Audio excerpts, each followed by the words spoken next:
Several attorney generals are suing the administration over the mandate madness, including actually Moody in Florida, Todd Rokita in Indiana, and Mark Brnovich in Arizona. These three attorney generals join me now. They're fighting for the American people. Ashley, I'll start with you. What is the case? Well, look, you just heard you said it, they have absolutely no clue. They are using an emergency rule to shove on the American people national health care policy when it won't even apply to specific work situations. It's unconscionable. You know, we know Biden's frustrated because his approval ratings are at an all-time low, but that's no reason for him to unlawfully force his will on the American workers. Todd, can you explain the impact on your state? Because I know Americans feel it, but explain how it's affecting you statewide.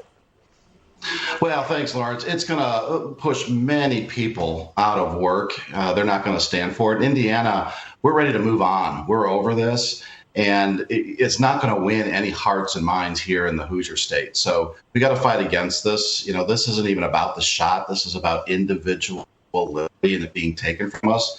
These leftists just want to know how far they can go with federal infrastructure to take away our ability to run our own lives, and we're going to stop it. We will win.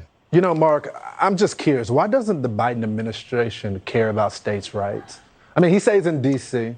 half of the time. Most of the time he's in Delaware. This won't impact him. He can allow those states to do whatever they want to do. So why is he concerned about what these conservative states are doing?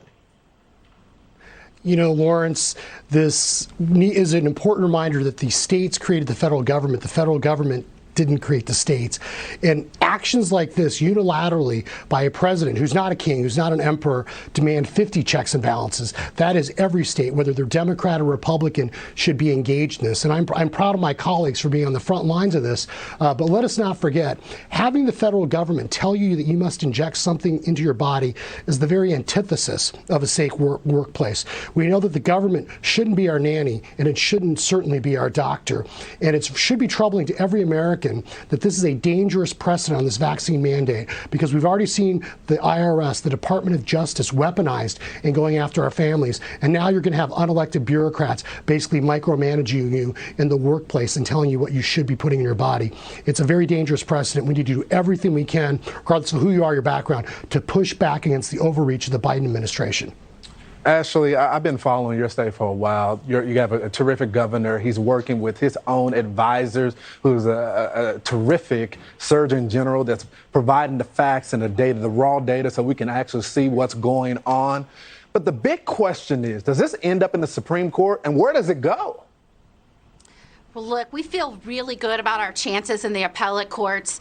This is such an important thing for the American people, to maintain our own health care autonomy and not let a president decide when to take that away or jeopardize our jobs. I'm so proud of my colleagues that are here with me today and across the nation. We will absolutely take this all the way to the Supreme Court if necessary to maintain the sovereignty of our state and protect the American workers, because Joe Biden certainly isn't doing it.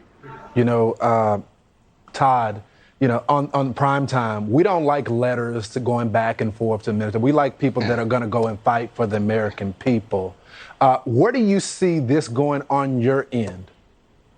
Hey, look, I feel the same way, Lawrence, and that's why these like-minded attorney generals that are with me and the ones that are working with us across the country, that's why we are fighting. We're on the front lines. In Indiana, we filed 3 different lawsuits, you know, some with others, some on our own, and it's an all-hands-on-deck approach, and we're not going to leave any legal stone unturned. And, yeah, we're going to be in the Supreme Court for sure. I like our chances there. I like our position. I think we're going to win this thing. Yeah, that's what the American people want. They want to just be able to get back to work. They want to live their life free, and they shouldn't have to ask the federal government for permission, especially when their state is protecting them. Attorney generals, thank y'all so much for joining us on Primetime tonight. Coming up.